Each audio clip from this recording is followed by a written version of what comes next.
My own son pushed me down the stairs and shouted, "Now the house is mine," 3 days ago. The same son I carried in my womb for 9 months, nursed through childhood illnesses, and put through university with money from my retirement savings. I am lying in a hospital bed with a broken hip at 62 years old, while my son Jamal is already meeting with real estate agents to sell the home I spent 35 years paying for. If you're wondering how a mother ends up here, betrayed by her own child, keep reading. This is a warning to all parents. Love your children, but protect yourself. I'm Amara Okafor, and until recently, I thought I had raised a good son.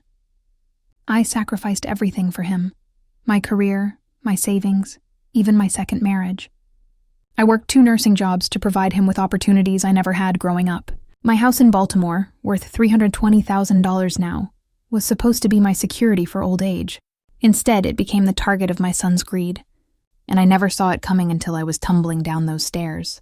My own flesh and blood watching me fall with cold, calculating eyes. How does a loving son turn into someone capable of pushing his own mother down a flight of stairs? The answer lies in the slow poison of entitlement, bad influences, and a mother's blind love. This is my story, and I hope it saves someone else from my fate.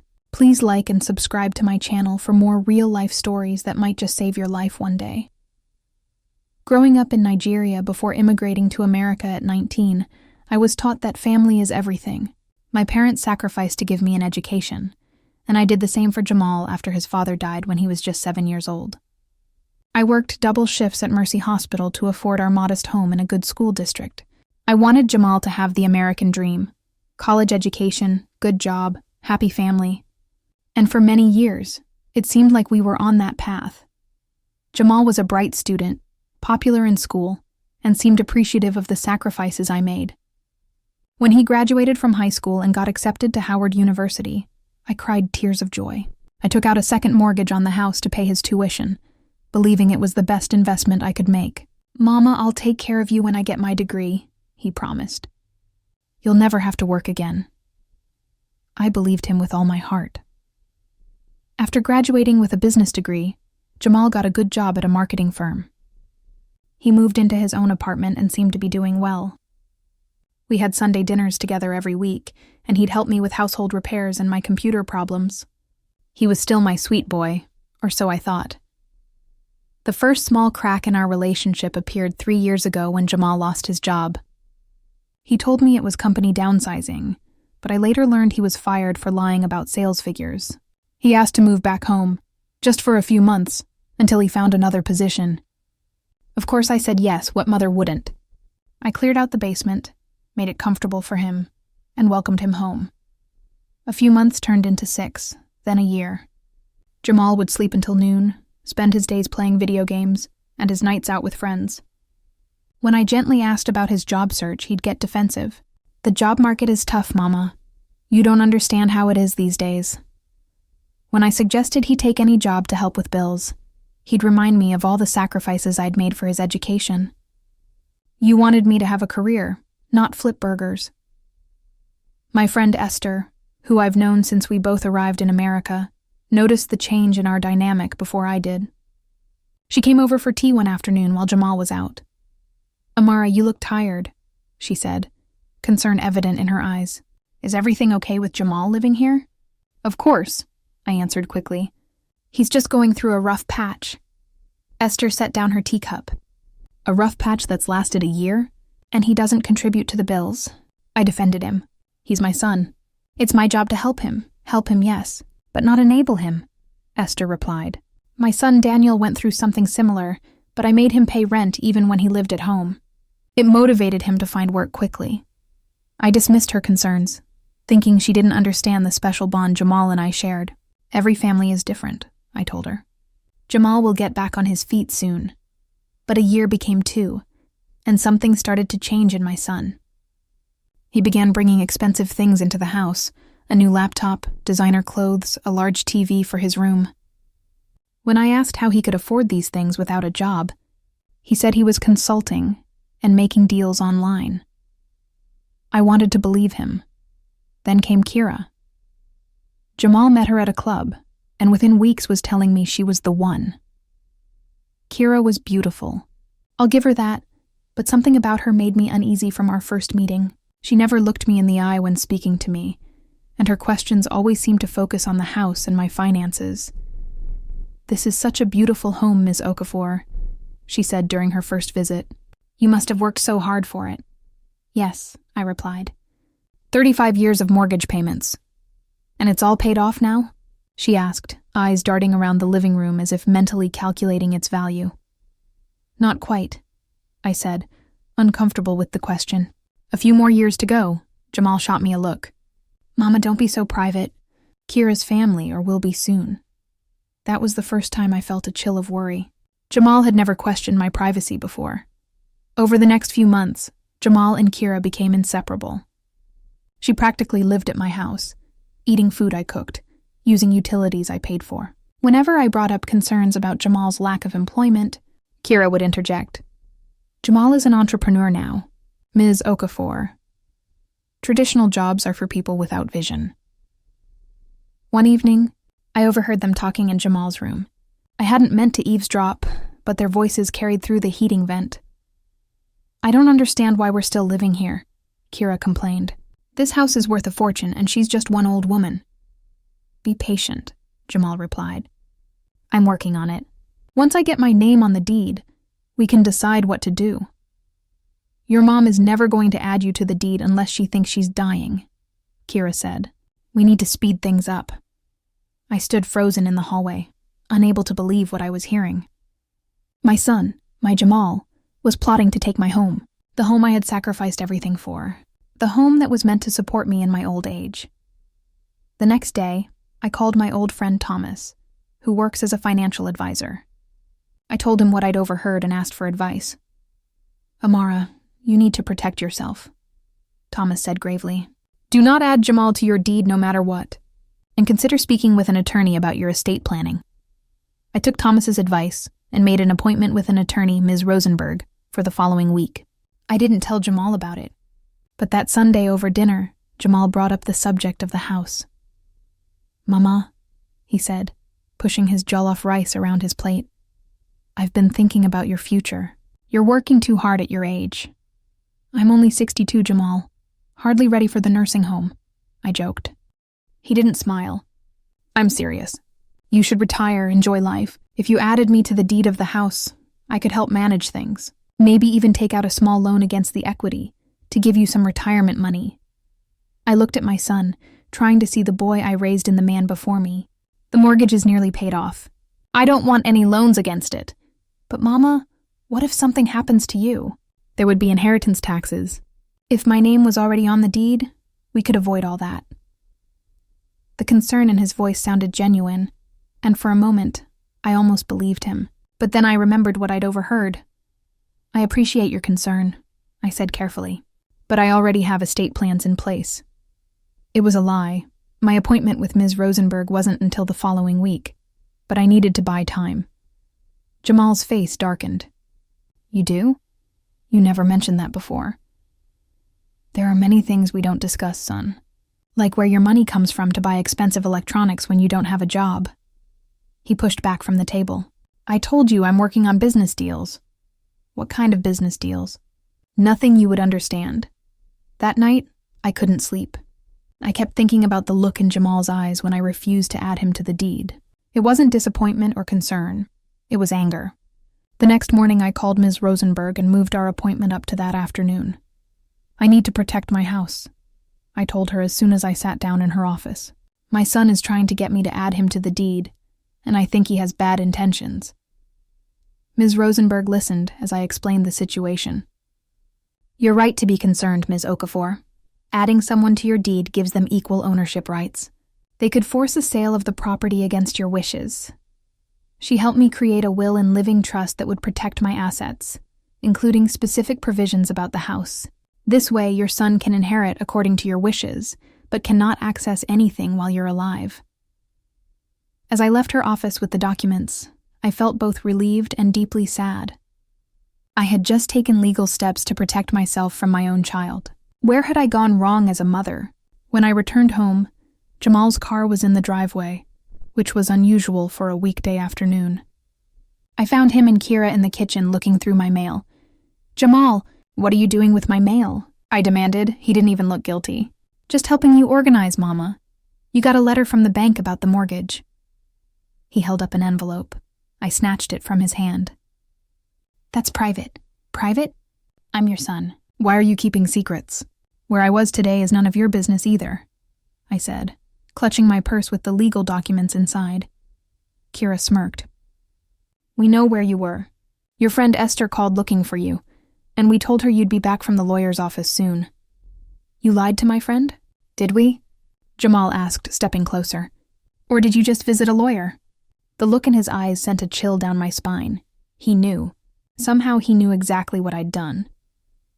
I think you should both leave, I said, trying to keep my voice steady. Jamal, you need to find your own place. I want you out by the end of the month. You're kicking out your own son? Kira asked in mock surprise. After all he's done for you?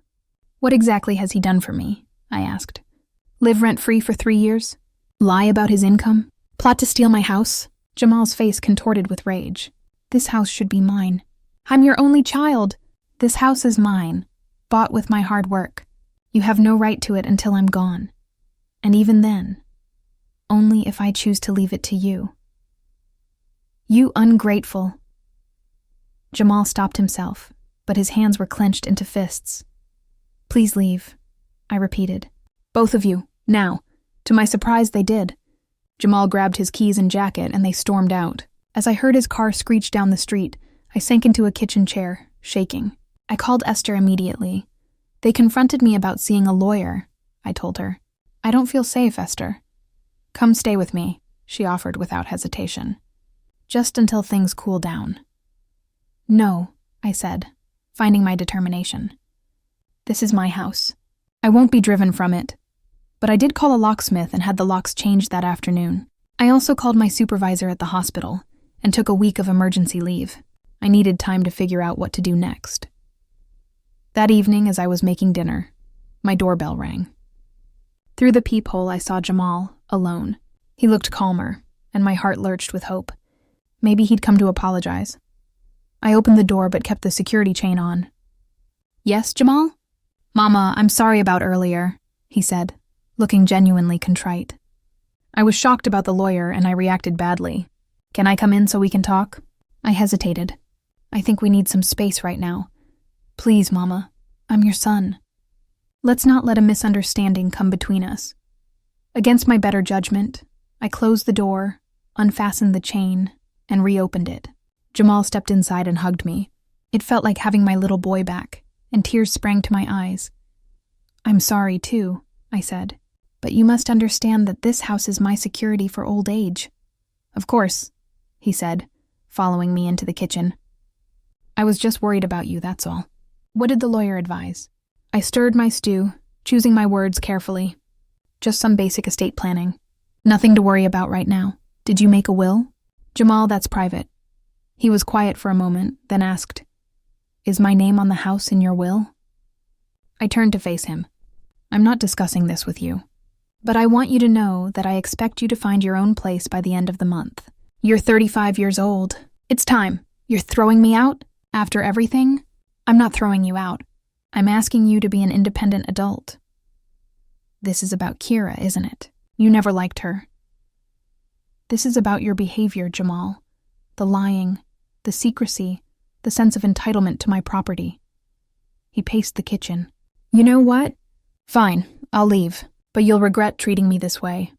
Is that a threat? I asked, my hand tightening around the wooden spoon. It's a promise, Mama. A promise.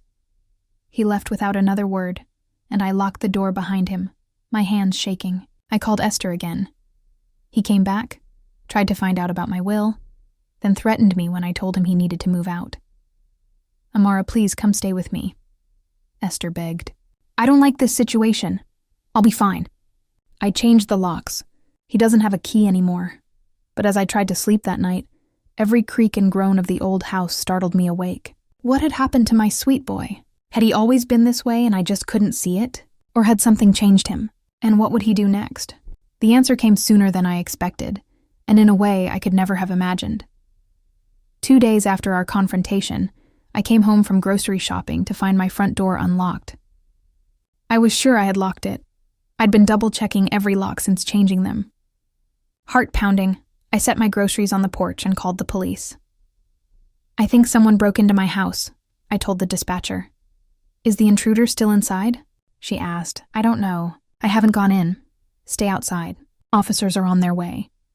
2 police officers arrived within minutes. They entered my house, guns drawn, while I waited anxiously on the porch. After a thorough search, they came back out. "The house is clear, ma'am," the older officer said, "but there's been some damage inside. You should come take a look." I followed them in and gasped. My living room had been ransacked. Cushions slashed, picture frames smashed, furniture overturned. But it wasn't random vandalism. Someone had been looking for something. "My bedroom," I whispered, and rushed upstairs. It was even worse there. My mattress had been sliced open, drawers emptied onto the floor, even the air vents unscrewed from the walls. In the middle of the destruction was a single piece of paper, a printout of my bank statement showing the recent transfer to Ms. Rosenberg's law firm. "Do you know who might have done this?" the younger officer asked, taking notes. I hesitated. Accusing my own son felt impossible, but the evidence was clear. The bank statement, the focused search. Jamal was looking for my will and other legal documents. "I believe it was my son," I finally said, my voice breaking. "We've been having disagreements about the house." I explained the situation, showing them the legal papers I'd fortunately taken to work with me that day. They took my statement and promised to investigate, but warned me that family disputes over property were complicated. "You might want to stay elsewhere for a few days," the older officer advised. "If your son has escalated to breaking and entering, it's hard to predict what might happen next." This time, I took the advice and went to Esther's house. As I packed a bag, I called Thomas for advice again. "You need a restraining order," he said firmly, "and you should install security cameras right away." Over the next week, I stayed with Esther while having a security system installed at my house. I filed for a temporary restraining order against Jamal, one of the hardest things I've ever done. The judge granted it based on the break-in and my testimony about the threats. When I finally returned home, I felt like a stranger in my own house. The security company had installed cameras, new deadbolts, and window sensors. My peaceful home now felt like a fortress. I had to begin putting my life back together amid the destruction Jamal had left. As I was cleaning up the mess in my bedroom, my phone rang. It was an unknown number. "Hello?" I answered cautiously. "Ms. Okafor? This is Detective Harris. We interviewed your son about the break-in." My heart raced. What did he say? He denied everything, claimed he was at a job interview during the time of the break-in. "Did you believe him?" The detective paused. "We don't have evidence placing him at the scene. But I wanted to call because something he said concerned me. He mentioned that you've been acting paranoid and making up stories about him. He suggested you might need a psychological evaluation." My blood ran cold. "He's trying to make me sound crazy." That was my impression as well. "Just be careful, Ms. Okafor. Document everything. If he violates the restraining order, call us immediately." After hanging up, I sat on my stripped bed and cried. My son wasn't just trying to steal my house. He was trying to destroy my credibility, maybe even have me declared incompetent. The realization hit me like a physical blow. The next day, I received a certified letter from an attorney representing Jamal. It stated that my son was deeply concerned about my mental health and was petitioning for a competency hearing. He claimed I was suffering from paranoid delusions and was unable to manage my financial affairs. I called Ms. Rosenberg immediately. "This is a common tactic," she assured me after reading the letter. "They're trying to intimidate you. But don't worry. A competency hearing requires significant evidence, which they don't have. Your son isn't a medical professional, and you have no history of mental illness or cognitive impairment." "What should I do?" I asked. "First, get a complete physical and cognitive assessment from your doctor. We want documentation of your excellent health. Second, gather character witnesses, co-workers, friends, neighbors who can testify to your mental acuity. And third, keep documenting everything Jamal does that violates the restraining order or otherwise concerns you." I followed her advice, scheduling appointments and reaching out to friends and colleagues for support. My supervisor at the hospital, Dr. Chen, was especially helpful. "Amara, I've worked with you for 15 years," she said when I explained the situation. "No one who knows you would ever question your competence. I'll write a letter for your attorney and testify if needed. My neighbor, Mr. Washington, agreed to keep an eye on my house when I was at work and call the police if he saw Jamal. That boy always had a sense of entitlement," he said, shaking his head. "But this is beyond the pale." As the days passed, I began to feel stronger. I had a support system, legal protection, and documentation of my mental competence. Maybe this nightmare would end soon, and I could begin to heal. Then, on a rainy Tuesday evening, my doorbell rang. The security camera showed a woman I didn't recognize, middle-aged, professionally dressed, holding a clipboard. I opened the door cautiously, keeping the security chain in place. "Ms. Okafor? I'm Dr. Lewis from Adult Protective Services. We received a report of elder self-neglect that I need to investigate." My heart sank. "Who made this report?" "I'm not at liberty to say, but I need to come in and assess your living situation." I knew exactly who had made the report. This was Jamal's next move, using government agencies to harass me. "I'm not being neglected by myself or anyone else," I said firmly. "I'm a registered nurse with a full-time job. My house is clean, I'm well-fed, and I'm mentally competent."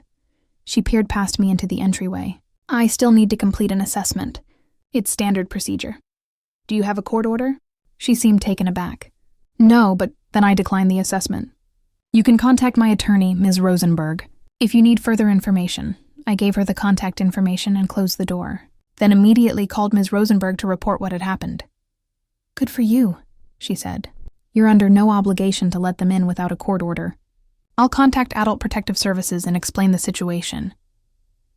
Later that week, I was organizing paperwork when I found an old photo album. Inside were pictures of Jamal growing up, his first day of school, soccer games, graduation. I traced his smiling face with my finger, trying to reconcile the loving boy in the photos with the man who was now trying to destroy me. What had changed him? I thought back to when he lost his job 3 years ago. He'd been different when he came back home. More secretive, entitled, quick to anger. Had something happened at his job that I didn't know about? Or had these traits always been there, and I'd been too blind to see them? I decided to do some investigating of my own. I still had Jamal's old laptop, which he'd abandoned when he bought his new one. I powered it up, hoping he hadn't password protected it. To my relief, it started without requiring a password. As I searched through the files, I found a folder labeled Business Plans. Inside were documents outlining various get-rich-quick schemes, most of which seemed to involve tricking people out of money. There were scripts for cold-calling elderly people about fake investments, templates for phishing emails, and instructions for setting up fraudulent online businesses. My stomach churned as I realized what my son had been doing for income. He wasn't an entrepreneur. He was a scammer, preying on vulnerable people like the elderly. People like me, even worse. I found a document titled Mom's House, created shortly after he moved back in. It outlined a step-by-step plan to gain ownership of my home, including build trust, suggest joint ownership for tax purposes, and consult lawyer about declaring incompetence if necessary. The final step made me gasp. If all else fails, consider accident scenario. My son had been planning to harm me from the beginning. The break-in, the competency claims, the Adult Protective Services report, they were all part of his plan. And if those didn't work, he was prepared to hurt me physically. I copied everything onto a USB drive and immediately called Detective Harris. "You need to see this," I told him. "My son has been planning to take my house, or worse, for years." The detective came to my home that evening. He reviewed the documents carefully, his expression growing grimmer with each page. "Ms. Okafor, these documents suggest premeditation for serious crimes, fraud, elder abuse, and possibly worse. We'll need to take this laptop as evidence and get a warrant to search your son's current residence." "Where is he living now?" I asked, realizing I didn't even know. "He's staying with his girlfriend in an apartment across town. We've been keeping tabs on him since the break-in." As Detective Harris was leaving with the laptop, he turned to me. "Ms. Okafor, please be extremely careful. These accident scenario notes are concerning. Is there someone who can stay with you?" "I'll call my friend Esther," I promised. Esther arrived within an hour, overnight bag in hand. "I'm staying until this is resolved," she announced. No arguments. That night, as we sat drinking tea in my kitchen, Esther asked the question I'd been avoiding. "Amara, how did Jamal become this person? Were there signs you missed?" I sighed heavily. I've been asking myself the same thing. Maybe I spoiled him too much. Maybe losing his father so young affected him more than I realized. Or maybe some people just choose a dark path, despite having every advantage. Esther said gently. "Not everything is a parent's fault." "But I should have seen something," I insisted. "The entitlement, the dishonesty, those didn't appear overnight." "Perhaps not. But love can blind us, especially a mother's love." The next morning, Detective Harris called with an update. We executed a search warrant at Jamal's apartment. We found evidence connecting him to several fraud cases we've been investigating. He's been targeting elderly homeowners, convincing them to sign over properties or take out loans they don't need. "Was he arrested?" I asked, my voice barely above a whisper. "Not yet. He wasn't home when we arrived. His girlfriend claims she doesn't know where he is. We've put out an alert for him." The knowledge that Jamal was unaccounted for sent fear coursing through me. If he knew the police were looking for him, and that I'd found his laptop, what might he do next? Detective Harris seemed to read my thoughts. "We'll have a patrol car drive by your house regularly. Call 911 if you see him anywhere near your property." For the next 2 days, Esther and I remained vigilant. I took time off work, unwilling to leave my house unattended. We kept the security system armed and doors locked. Each time my phone rang with an unknown number, my heart raced. On the 3rd day, I received a call from Ms. Rosenberg. "The petition for a competency hearing has been withdrawn," she said. "It seems your son has other legal concerns at the moment." "Have they found him?" I asked. "Not that I'm aware of, but the fraud investigation has changed the dynamics of his legal situation. It's much harder to claim you're concerned about someone's well-being when you're hiding from fraud charges." That afternoon, Detective Harris called again. "We have a lead on your son's whereabouts. We believe he's staying at a motel just outside the city. We're setting up surveillance now. Please be careful," I said. "He might be desperate." "We'll handle it professionally, Ms. Okafor. In the meantime, remain vigilant." That night, despite Esther's presence, I couldn't sleep. Every noise made me start, imagining Jamal breaking in, trying to silence me before the police found him. Around 3 a.m., I gave up on sleep and went downstairs to make tea. As I waited for the kettle to boil, a notification popped up on my phone from the security system. "Motion detected. Backyard." I opened the app with trembling fingers and saw a figure moving along the side of my house, staying in the shadows. I immediately called 911, whispering urgently, "Someone is trying to break into my house. I have a restraining order against my son, and I think it's him." "Officers are on the way," the dispatcher assured me. "Stay in a secure location." I hurried back upstairs to wake Esther, but she was already sitting up in the guest room bed. "I heard you on the phone," she said. "Is it him?" "I think so. The police are coming." We huddled together in the darkness of the guest room, watching the security camera feed on my phone. The figure had moved to the back door and appeared to be working on the lock. My body went cold with fear as I realized he was trying to pick the lock. "The police will be here any minute," Esther whispered, gripping my hand. Just then, we heard the sound of glass breaking, the small window beside the back door. On the camera, we saw an arm reach through the broken glass to unlock the door from inside. "He's in," I gasped. "Esther, we need to barricade ourselves in." We pushed a heavy dresser in front of the guest room door, then retreated to the far corner of the room. I kept the 911 dispatcher on the line, updating her in whispers as we heard footsteps downstairs. "I can hear him in the kitchen," I whispered. "Now he's in the living room. I think he's coming upstairs." The footsteps grew louder, reaching the top of the stairs, then moving slowly down the hallway. They stopped outside the guest room door. The handle turned, but the door wouldn't open because of the dresser. "Mama?" Jamal's voice came through the door. "I know you're in there. We need to talk." I stayed silent, pressing myself against the wall, Esther's hand tight in mine. "Mama, please. The police are after me. I need money to get away. Just give me your bank cards and I'll leave. When I didn't respond, his voice turned angry. I know you gave the police my laptop. How could you do that to your own son, after everything I've done for you? He began pushing against the door, the dresser scraping against the floor as it moved inch by inch. You owe me, he shouted. That house should be mine. Everything you have should be mine. Just as the dresser moved enough for him to begin squeezing through the gap, we heard sirens and saw flashing lights through the windows. Police. Open up! Came a shout from downstairs. Jamal cursed.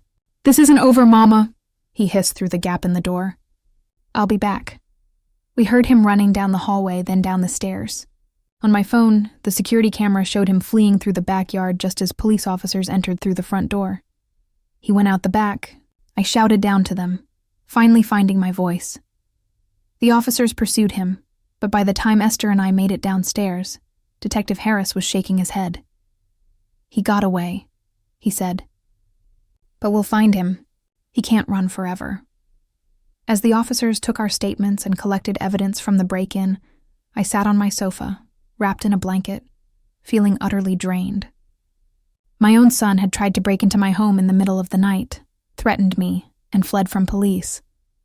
How had we come to this? Detective Harris sat next to me. Ms. Okafor, I know this is difficult, but I need to ask. Do you have any idea where he might go? Any friends or relatives who might hide him? I shook my head. I thought I knew my son, Detective. But clearly, I don't know him at all. The next day, exhausted and emotionally spent, I decided to go through old family photos again, hoping to find some clue to when and why Jamal had changed. As I sorted through albums, I found a stack of letters bundled with a rubber band. They were from Victor, Jamal's father, written to me before his death. I hadn't read them in years, but something compelled me to open them now. In one, dated just a month before his fatal heart attack, Victor expressed concerns about Jamal. I worry about how we're raising him, he wrote. He doesn't seem to understand the value of money or hard work. Yesterday he told me he deserves a new bike because his friend got one.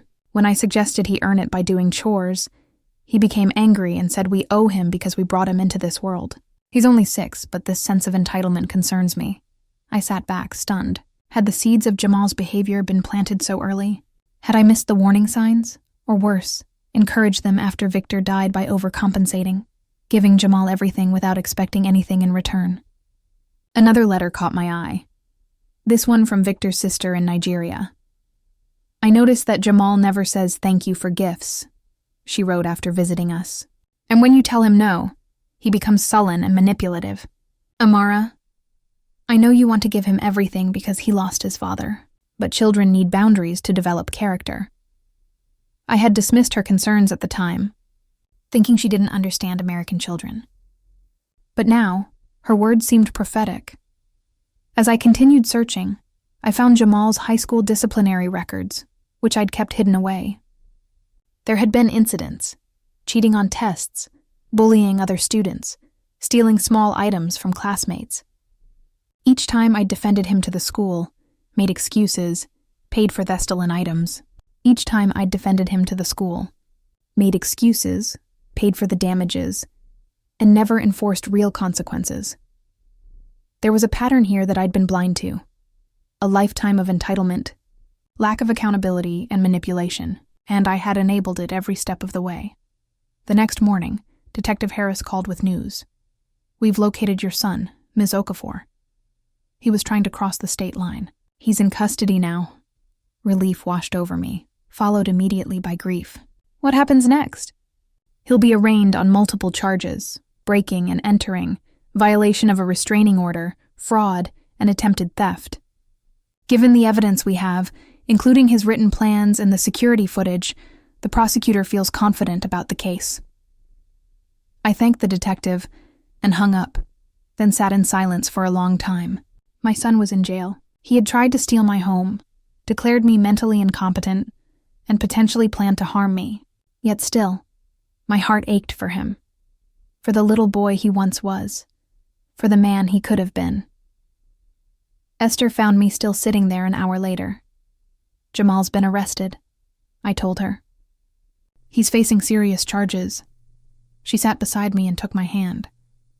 I'm so sorry, Amara. I know this isn't what you wanted. No, I agreed. But maybe it's what he needed. Real consequences, finally. What will you do now? She asked. Heal, I said simply, and figure out how to move forward. The next few weeks were a blur of legal meetings and court appearances. I hired a therapist to help me process my grief and guilt. I returned to work, finding comfort in the routine and in caring for others.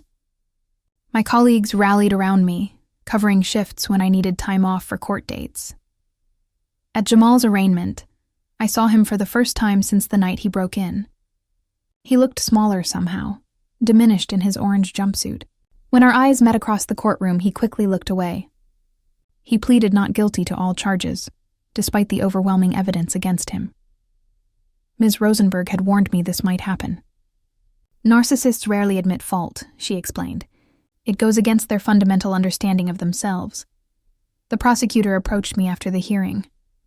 Ms. Okafor, with your testimony and the evidence we have, your son is looking at significant prison time. Are you prepared for that? Do I have a choice? I asked. You could decline to testify, though we have enough evidence to proceed without you. Or you could advocate for a plea deal with mandatory psychiatric treatment. I considered this. Part of me wanted Jamal to face the harshest possible consequences for what he'd done. Another part, the mother in me, couldn't bear the thought of him spending years in prison. I'll need to think about it, I told her. That night, I discussed the options with Esther and Thomas. He's sick, Amara, Thomas said. Prison alone won't fix what's wrong with him. But he needs to face consequences, Esther countered. Real ones, not just therapy sessions he can manipulate his way through. What do you think? They both asked me. I sighed deeply. I think he needs both, accountability and help. I'll talk to the prosecutor about a plea deal that includes prison time, psychiatric treatment, and restitution. The next day, I spoke with the prosecutor and outlined what I thought would be just. She agreed to present a plea offer to Jamal's attorney. 3 years in prison, followed by 5 years of probation, mandatory psychiatric treatment, and full restitution for damages to my home and legal costs. 2 days later, she called back. He's accepted the plea. The judge has agreed to the terms. At the plea hearing, I was given the opportunity to make a victim impact statement. I stood before the court, my son just feet away from me, and spoke from my heart. Jamal was once a loving child with a bright future. Somewhere along the way, he lost his moral compass and began to see other people, even his own mother, as means to an end, rather than human beings deserving of respect and dignity. His actions have broken my heart and my trust, damaged my home, and forced me to face the possibility that my own child meant to harm me. I paused, steadying my voice. But I still believe in redemption. I hope that during his incarceration, Jamal will reflect on his choices and their consequences. I hope he will use the psychiatric treatment to understand why he became the person who could do these things. And I hope that someday he will find his way back to being a person of integrity. I looked directly at Jamal for the first time. I will always love the son I raised, but I can no longer trust the man you've become. That trust can only be rebuilt through actions, not words, and it will take time, perhaps years. I hope you use this opportunity to become someone worthy of trust again. Jamal kept his eyes down, showing no reaction to my words.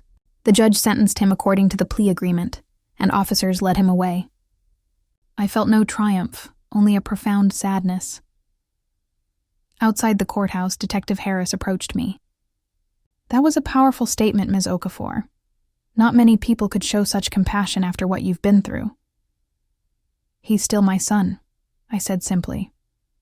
I hate what he did, but I can't hate him. Well, he's going to have plenty of time to think about his actions. And the restraining order remains in effect even after his release. I nodded, grateful for that protection. What about Kira? Was she involved in the fraud schemes? We're still investigating, but preliminary evidence suggests she was aware of at least some of his activities. She may face charges as well. As I drove home, I felt a strange mix of grief and relief. The immediate danger was over. Jamal would be in prison, unable to harm me or anyone else. But the deeper wound, the betrayal by my own child, would take much longer to heal. When I arrived home, I found my neighbor, Mr. Washington, raking leaves that had blown into my yard.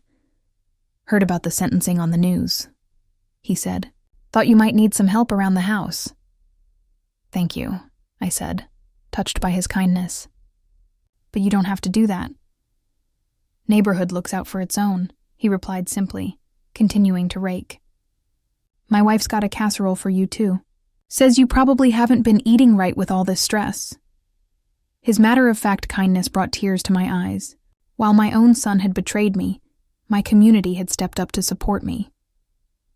Over the next few months, I focused on healing, both emotionally and practically. I had the damage from the break-ins repaired. I attended therapy sessions weekly.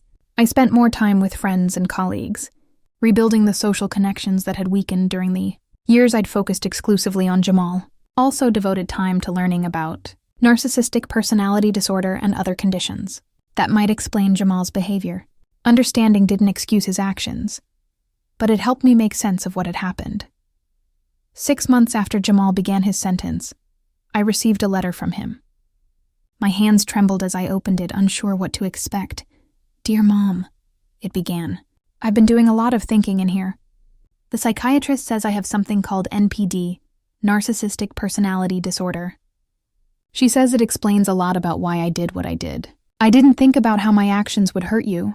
I only thought about what I wanted. The letter continued, expressing what seemed like genuine remorse and an understanding of the harm he'd caused. He asked for my forgiveness and for the chance to make amends once he was released. I read the letter several times, analyzing every word. Was this a genuine breakthrough or another manipulation? I decided to discuss it with my therapist before responding. It's natural to want to believe he's changing, she said when I showed her the letter, and it's possible he is. But true change in personality disorders takes years of consistent work, not just a few months. I'd suggest cautious optimism, but also clear boundaries. Following her advice, I wrote back to Jamal. I told him I was glad he was getting help and beginning to understand his actions. I encouraged him to continue with treatment, but I also made it clear that rebuilding trust would take time and consistent actions, not just words of remorse. I need to see long-term change, I wrote. Words can be manipulated, but actions reveal truth. Over the next 2 years, we exchanged letters regularly. Sometimes Jamal seemed genuinely insightful about his behavior. Other times, his old patterns of blame and entitlement emerged. I maintained firm boundaries, neither cutting him off completely nor allowing myself to be manipulated by his occasional attempts to guilt me. I also continued rebuilding my own life. I joined a support group for parents of adult children with personality disorders, finding comfort in sharing experiences with others who understood. I reconnected with my sister in Nigeria, who came to visit for a month, bringing warmth and family connection back into my life. Then 3 days ago, everything changed again. I had just returned from the grocery store, arms full of bags, when my phone rang. It was a number I didn't recognize, but I answered anyway, tucking the phone between my ear and shoulder as I unlocked my front door. Hello, Ms. Okafor? This is Officer Jenkins from the Baltimore PD. There's been an incident involving your son. My heart raced. What kind of incident? Is he hurt? No, ma'am, but he's violated his restraining order. He was released early for good behavior, and showing up at your house was his first stop. Neighbors saw him and called us immediately. Where is he now? I asked, quickly moving inside and locking the door behind me. In custody, ma'am, but I wanted to warn you he was in the area. I thanked the officer and hung up, then immediately called Detective Harris, who had kept in touch occasionally over the years. I'll look into it, he promised. Stay somewhere else tonight if you can, just as a precaution. I called Esther, who insisted I come stay with her. As I packed an overnight bag, I heard a noise from downstairs, a soft click, like a door closing. Freezing in place, I listened intently. There it was again, the unmistakable sound of footsteps on my hardwood floors. Someone was in my house. I silently closed my bedroom door and locked it, then called 911. There's an intruder in my home, I whispered. I think it's my son who just violated his restraining order. Stay on the line, the dispatcher instructed. Officers are on their way. I could hear the footsteps moving through the house, coming closer to the stairs. Then they stopped, and a familiar voice called out, "Mama, are you home? I saw your car outside." It was Jamal. Despite being caught violating the restraining order once today, he had somehow returned and broken into my house. "I just want to talk," he continued, his voice closer now. "I've changed, Mama. I'm better now." I remained silent, heart pounding as I heard him climb the stairs. "I know you're here," he said, his tone shifting slightly. "Your purse is on the table." He tried my bedroom door handle, finding it locked. "Mama, why are you hiding from me?" "I'm your son. Open the door." When I didn't respond, his voice hardened. "After everything I've been through, you're still treating me like a criminal?" "I did my time. I got help. What more do you want from me?" I heard a thud against the door, his fist or shoulder. "This is still my house, too," he shouted. "You owe me." The anger in his voice confirmed my worst fears. Despite the therapy, the letters full of remorse, nothing had really changed. Jamal still believed he was entitled to my home, my money, my life. "The police are on their way," I finally said through the door. "You're violating your restraining order and your probation." "You called the cops on me?" "Your own son?" His voice was incredulous, then furious. "You'll regret that, Mama. Nobody keeps me from what's mine." The door shuddered as he slammed against it. Once, twice, 3 times, on the 4th impact, the lock gave way, and Jamal burst into my bedroom. He looked different after 3 years in prison. Harder, leaner, with a coldness in his eyes I'd never seen before. But in that moment, I felt no fear, only a deep, sad clarity. This person was no longer the son I had raised and loved. This was a stranger who meant me harm. "Get out of my house," I said firmly, backing toward the window where I could see the street. "The police will be here any minute." "They won't get here in time," he sneered, advancing toward me. "We need to finish our conversation about the house. I've been patient long enough." I kept backing up, keeping my eyes on him. "There's nothing to discuss. This is my house, not yours. It never will be yours," his face contorted with rage. "Everything you have should be mine." "I'm your son!" "Your only child." "Being my son doesn't entitle you to my property," I said, finding strength in the truth. "You have to earn respect and trust. You've done the opposite." "Shut up," he shouted, lunging toward me. I sidestepped, but he grabbed my arm, yanking me toward him. "You think you're so smart, with your restraining orders and security systems, but you're just a selfish old woman who won't help her own son." I looked into his eyes, searching for any trace of the boy I'd loved. "Jamal, please. This isn't you. This isn't who you were meant to be." For a moment, something flickered in his expression. Doubt, perhaps, or a glimmer of the person he might have been in another life. But it vanished quickly, replaced by cold determination. "I'm done asking nicely," he said, tightening his grip. "You're going to sign the house over to me today, or you'll regret it." "I already regret it," I said sadly.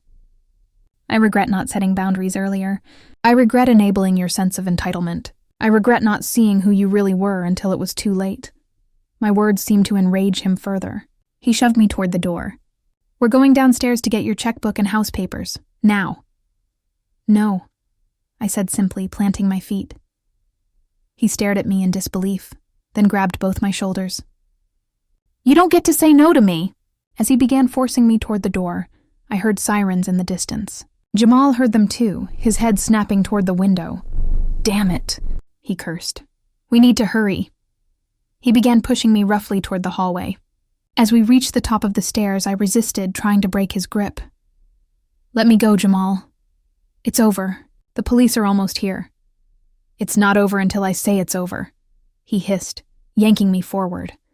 I lost my balance, teetering at the edge of the staircase. For a split second, I saw the decision form in Jamal's eyes, a cold calculation, a final solution to his problem. He pushed. I fell backward, a scream escaping my lips as I tumbled down the hardwood stairs. The world spun in painful flashes, the ceiling, the wall, the steps rising up to meet me. I heard a crack as my hip hit the bottom step, pain exploding through my body. As I lay there, stunned and broken at the bottom of my own staircase, I heard Jamal's voice from above, the words that will haunt me forever. "Now the house is mine. Through a haze of pain, I saw him descend the stairs, stepping around my crumpled form without a glance. He began rifling through drawers in the living room, searching frantically. "Where are the house papers?" he demanded, not even looking at me. I couldn't speak, couldn't move. The pain was overwhelming, darkness edging my vision. Outside, the sirens grew louder. Jamal cursed again, abandoning his search to kneel beside me. For a moment, I thought he might help me, might show some flicker of remorse or humanity. Instead, he leaned close to my ear. "Listen carefully, Mama. When the police come, you're going to tell them you fell. It was an accident. You got dizzy and fell down the stairs. Understand? If you say anything else, I'll come back when they're gone, and next time you won't survive the fall." The front door burst open, officers rushing in with weapons drawn. "Police! Hands where we can see them!" Jamal immediately raised his hands, his expression transforming instantly from menace to concern. "Thank God you're here." My mother fell down the stairs. "She needs an ambulance." The officers surveyed the scene, me lying broken at the bottom of the stairs, Jamal standing over me with false concern. "Step away from her, sir," one officer commanded, while another called for an ambulance. A third officer approached me, kneeling to check my vital signs. "Ma'am, can you hear me? What happened here?" I looked past him to Jamal, who was watching me intently, a silent warning in his eyes. In that moment, I had a choice. Remain a victim of my son's manipulation and violence, or finally stand up for myself no matter the consequences. "He pushed me," I said clearly, despite the pain. "My son pushed me down the stairs and said, 'Now the house is mine.'" Jamal's face contorted with rage. "She's confused. She hit her head when she fell." But the officer was already signaling to his colleagues, who immediately moved to restrain Jamal. "No," he shouted as they handcuffed him. "She's lying. She's been trying to keep me from my inheritance. She's crazy." As they led him away, still shouting about his rights to my home, the paramedics arrived and began treating my injuries. I had a broken hip, 3 broken ribs, a concussion, and numerous cuts and bruises. In the hospital, Detective Harris came to take my statement. "I should have seen this coming," he said grimly. "The probation violations, the restraining order violations, they were escalating warning signs." "I saw them," I admitted. But part of me still wanted to believe he could change. That somewhere inside was still the son I loved.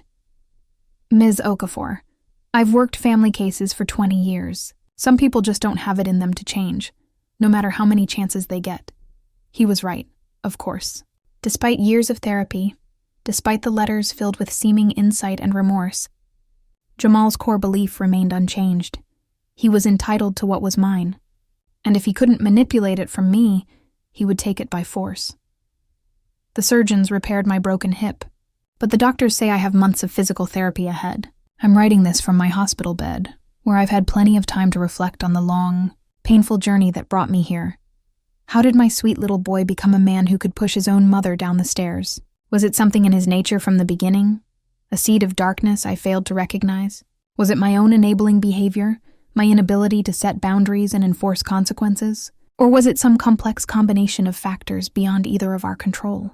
I may never know the full answer, but I do know this. Love without limits isn't love at all. It's indulgence that can warp and destroy. Real love includes boundaries, accountability, and sometimes the painful recognition that someone we love is not who we thought they were. Jamal is back in prison now, facing charges of attempted murder, breaking and entering, and violation of a restraining order. With his prior convictions, he'll likely be there for many years. Part of me still grieves for the future he might have had, the man he might have been, but I can no longer sacrifice my safety and well-being on the altar of that grief. I've decided to sell my house once I'm recovered enough to move. There are too many painful memories there now, too many shadows lurking on that staircase. Esther has offered to let me stay with her until I find a new place.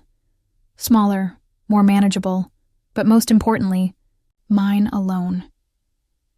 I'm telling my story as a warning to others, especially parents who might be enabling adult children out of misplaced love or guilt. Set boundaries early. Enforce consequences consistently. Recognize the difference between helping and enabling. And most importantly, know that you deserve respect and safety, even from your own children.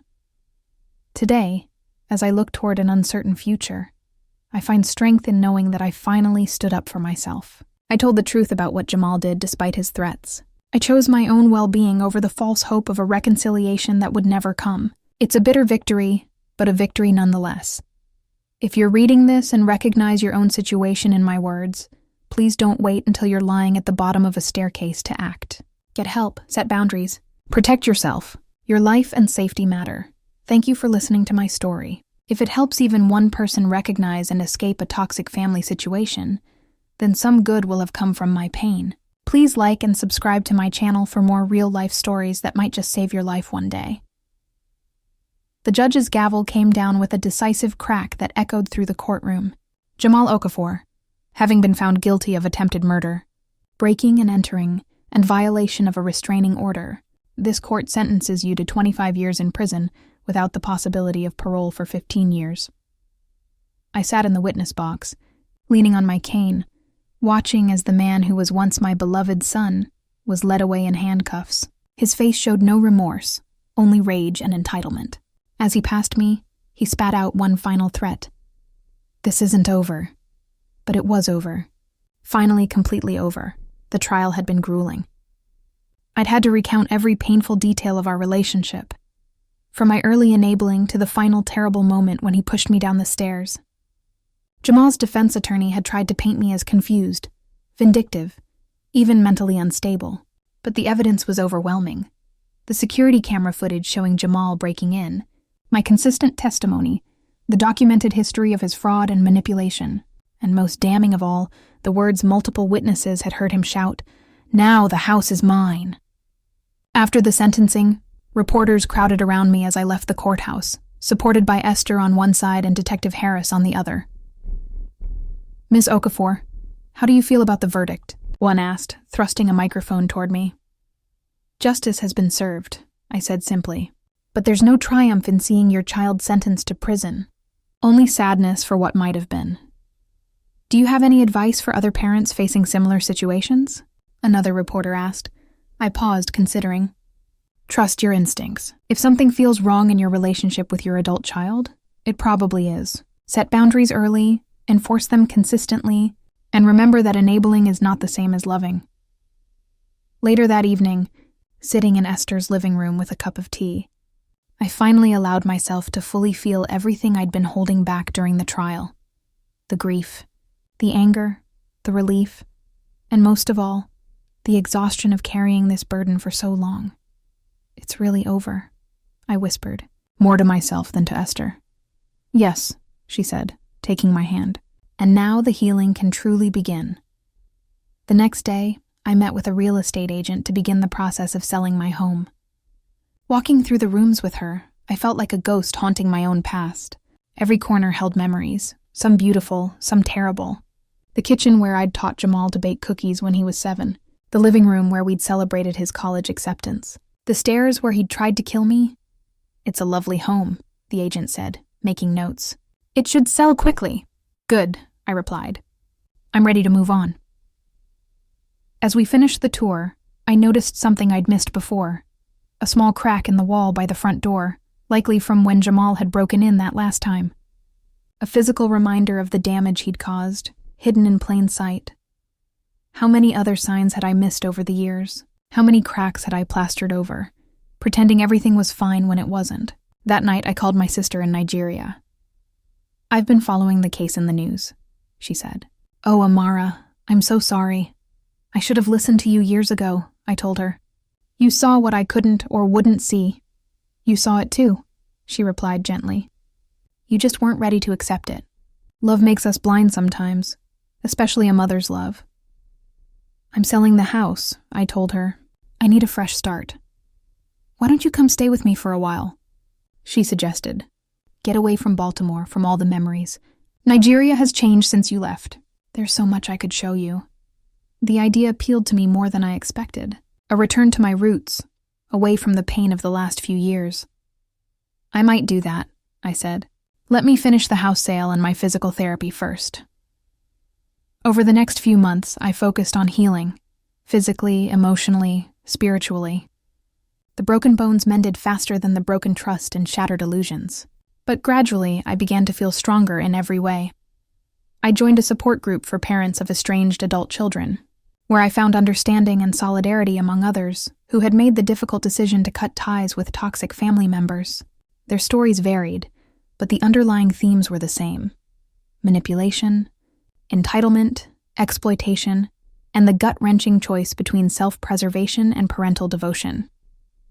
The hardest part, one mother confided, was accepting that the child I raised is gone, replaced by someone I don't recognize. For me, another shared, it was letting go of the guilt. For years, I believed his problems were all my fault, that if I'd been a better mother, he wouldn't have become who he is. I nodded, understanding all too well. I kept thinking there was something I could have done differently, some magic words or actions that would have changed everything. The group facilitator, a gentle-voiced therapist named Dr. Rodriguez, addressed us all. That's a common belief, but it's not reality. You didn't cause their personality disorders or their choices. You can influence your children, but you don't control them. They make their own decisions. Those words became my mantra as I worked through my grief and guilt. I hadn't created the darkness in Jamal. I had perhaps enabled it, failed to recognize it early enough, but ultimately, his choices were his own. My house sold within weeks, for more than I'd expected. With the proceeds, I paid off my medical bills, set aside money for a new home, and made arrangements for an extended visit to Nigeria. Before leaving Baltimore, I had one last task to complete. I visited Jamal in prison. He seemed surprised to see me, suspicious of my motives. "Come to gloat?" he asked as he sat across from me in the visiting room. "No," I said calmly. "I came to say goodbye." His eyes narrowed. "What do you mean?" "I'm leaving the country for a while, and when I return, I'll be living somewhere else." "You won't know where. Running away?" he sneered. "Moving forward," I corrected him. "Jamal, I've spent years trying to understand what happened between us, how we ended up here. I've blamed myself, questioned every parenting decision I ever made. But the truth is simpler than that." "Oh? Enlighten me." His voice dripped with sarcasm. "You made choices. Choices to lie, to manipulate, to harm the person who loved you most in the world. Maybe you couldn't help those choices because of your personality disorder. Maybe there were factors beyond either of our control. But the result is the same. I can no longer have you in my life." He leaned forward, eyes cold. "After all I've been through? Prison, therapy, everything, and you're still abandoning me?" I shook my head. "You abandoned me long ago, Jamal. The moment you decided I was just an obstacle between you and what you wanted. The moment you pushed me down those stairs." "I've changed," he insisted, though his eyes remained calculating. "The therapy is working. I understand what I did wrong now." "I've heard that before," I replied. "But real change isn't just understanding. It's different actions, different choices. And I haven't seen that from you." He slammed his fist on the table, causing the guard to step closer. "So that's it? You're writing me off completely? Your own son?" I stood up, leaning on my cane. "I'll always love the son I raised, Jamal. But that person is gone, if he ever truly existed. I have to accept that and move on."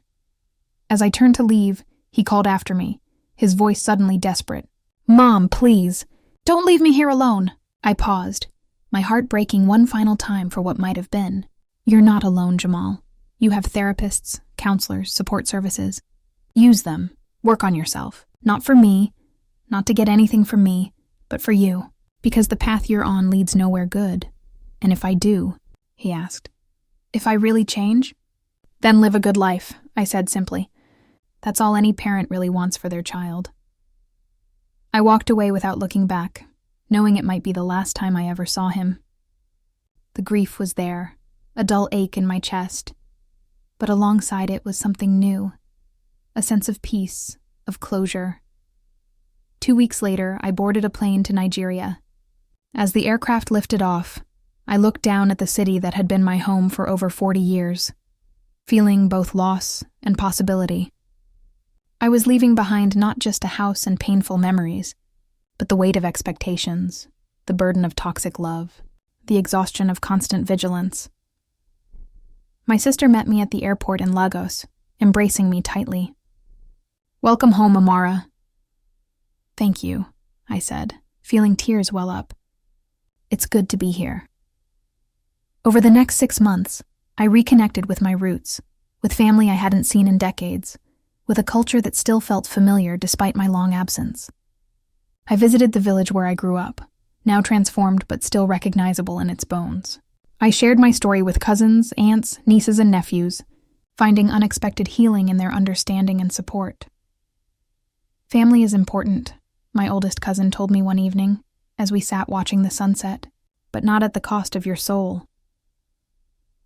When I finally returned to America, I settled in a small town in Virginia, far from Baltimore and the memories it held. I bought a modest house, close to a hospital where I could continue my nursing work part-time. I made new friends, joined community groups, and began building a life focused on my own happiness and well-being. I still think of Jamal often, wondering if he's found his way to genuine change, hoping that somewhere beneath the manipulation and entitlement is still a core of goodness that might someday emerge. I've received letters from him, which I read but rarely answer. Some seem sincere. Others reveal the same old patterns of guilt and manipulation. I've learned to recognize the difference. Last week I received a call from Detective Harris, now retired but still keeping tabs on significant cases. "Thought you should know," he said. "Jamal has been participating in a prison rehabilitation program. His therapists say he's making progress. Real progress, not just for show." "That's good to hear," I said, meaning it. "I hope it continues." "He's been asking about you," Harris added. "Wants to know if you'd consider visiting." I sighed, weighing the question that never fully leaves me. How much do I owe my child? Where is the line between compassion and self-destruction? "Tell him I'm glad he's getting help," I finally said. "But I'm not ready for a visit. Maybe someday, but not yet." "I understand," Harris replied. "You've been through hell. You're entitled to your peace." After we hung up, I sat on my porch, watching the Virginia sunset and reflecting on my journey.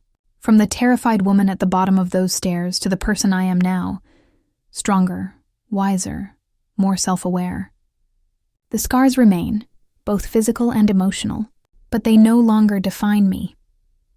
If you're listening to my story and recognize yourself in it, whether you're a parent being manipulated by an adult child, or someone questioning if your relationship with your parents is healthy, know that you deserve boundaries.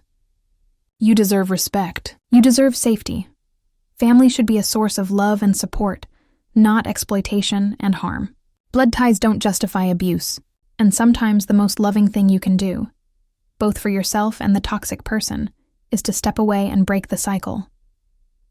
Today, I am rebuilding my life one careful piece at a time. I work, I volunteer, I travel. I cherish my true friends and healthy family relationships. I've learned that family isn't just about biology. It's about mutual respect, support, and healthy boundaries. And I've found family in unexpected places. In Esther's unwavering friendship, in my support group's understanding, in my new community's warm welcome. My story doesn't end with being pushed down those stairs. It doesn't end with Jamal's sentencing. It doesn't end with pain or victimhood. My story continues with healing, with growth, with the quiet joy of reclaiming my life. If you're in a similar situation, know that your story doesn't have to end with victimhood either. There is life after betrayal. There is strength after trauma. There is peace after chaos. Thank you for listening to my journey. If my experience helps even one person recognize the warning signs of toxic family dynamics before they escalate to violence, then sharing this painful story will have been worth it. Please like and subscribe to my channel for more real-life stories that might help you navigate your own family challenges. And remember, you deserve safety, respect, and peace, even from those who share your blood. 1 year has passed since I shared my story. So much has changed, yet some things remain the same. The physical therapy appointments, the occasional nightmares, the letters from prison that I read, but rarely answer. My new home in Virginia has become a sanctuary. It's smaller than my Baltimore house, just a 2-bedroom cottage with a wraparound porch. But it's mine. Safe, peaceful, free from painful memories. I've planted a garden with hibiscus and amaryllis that remind me of Nigeria, mixing my American present with my African roots. I've received thousands of messages from people who watched my story. Parents in similar situations, adult children recognizing their own toxic behaviors, therapists who use my experience to help their clients understand the difference between loving support and harmful enabling. Each message reinforces that sharing my pain was worth it if it helps others avoid the same path. Last month, I received an unexpected letter from Jamal's prison therapist. With Jamal's permission, she wanted to share his progress and ask if I would consider participating in a guided family therapy session. Jamal has been working diligently on understanding his narcissistic patterns, she wrote. He's beginning to show genuine empathy and remorse, not just performative behaviors aimed at getting what he wants. While recovery from personality disorders is a lifelong journey, we're seeing real change. I read the letter several times, my emotions swinging between hope and skepticism, between a mother's love and hard-earned caution. I discussed it with my own therapist, with Esther, with my support group. "What do you want to do?" my therapist asked. "Not what you feel obligated to do, but what you truly want." I considered her question carefully. "I want to see if the change is real," I finally said. Not to resume a relationship immediately, but to observe from a safe distance. To know if healing is possible for both of us. 2 weeks ago, I participated in my first video therapy session with Jamal and his therapist. I was nervous, setting clear boundaries beforehand. This was not forgiveness or reconciliation yet, just exploration. The therapist would end the session immediately if Jamal became manipulative or aggressive. When Jamal's face appeared on the screen, I was struck by how different he looked. Prison had aged him, but there was something else, a quietness in his eyes that hadn't been there before, replacing the entitled anger I'd grown accustomed to. "Hello, Mama," he said softly, using the name I hadn't heard from him in years. "Hello, Jamal," I replied, keeping my voice neutral. For the first hour, his therapist guided us through structured conversation. Jamal spoke about his diagnosis, his therapy, his daily work to recognize and counter his narcissistic thought patterns. "I've been journaling every impulse to blame others or feel entitled," he explained. "Then I have to write the reality, that my choices led me here, that people don't owe me anything, that I'm not the center of everyone's universe." It sounded promising, but I'd heard promises before. The true test came in the second hour, when his therapist asked him to respond to a simple question. "Why did you push your mother down the stairs?" Jamal looked down, his shoulders hunched. When he raised his eyes again, they were filled with tears. Real tears, not the manipulative ones I'd seen so often before. Because in that moment, I saw her as an object, not a person. Not my mother who loved me. Not even a human being with feelings and rights. Just an obstacle to what I wanted. His voice broke. "I've been doing that my whole life, seeing people as means to an end. Using them, discarding them when they didn't serve my purposes." He wiped his eyes. "I can't undo what I did. I can't take back the pain I caused. All I can do is try to understand why I became this person, and work every day to become someone different, someone better." I sat silently, absorbing his words. They felt different from his previous apologies, more specific, more accountable, less focused on what he wanted from me. "Do you have any questions for Jamal?" the therapist asked me. "Yes," I said. "If you were released tomorrow, what would you want from me?" It was a trap question, deliberately designed to test whether his apparent growth was genuine or just another manipulation tactic. The old Jamal would have immediately talked about money, about living with me, about what I could give him. He thought for a long moment. "Nothing," he finally said. "I would want to prove to myself that I could build a life without exploiting anyone. Get a job, find a place to live, continue therapy. I'd want to show you through actions, not words, that I'm changing. And maybe, if you ever felt safe enough, we could have coffee sometime. Just talk. As two adults, not as someone looking for something from you." I felt tears on my own cheeks. It wasn't a perfect answer, but it was an honest one. It acknowledged the broken trust, the need for proof through actions, the reality that I might never feel safe with him again. "Thank you for your honesty," I said. At the end of the session, the therapist asked if I'd be willing to participate in another meeting in a month. I agreed cautiously. I don't know what the future holds for Jamal and me. I don't know if this apparent change will last, or if it's deep enough to overcome years of destructive patterns. I don't know if we'll ever have any kind of relationship again, or if maintaining distance will always be the safest choice. But I do know this. I am no longer defined by what happened on those stairs. I'm no longer just a victim of my son's cruelty or my own enabling. I am a whole person, healing, growing, building a life centered on my own well-being while still having compassion for others, including, from a safe distance, the broken man who nearly took my life. If you're watching this update to my story, please remember, healing isn't linear. Justice doesn't always bring closure. Forgiveness doesn't necessarily mean reconciliation, and your worth is never determined by someone else's ability to recognize it. Take care of yourselves, set boundaries, trust your instincts, and know that whatever family trauma you've experienced, you're not alone. There is life beyond betrayal. There is strength beyond trauma. There is joy beyond pain. Thank you for joining me on this journey. If you found my story helpful, please like and subscribe to my channel for more updates and insights. Until next time, this is Amara Okafor, still standing, still healing, still growing. The end.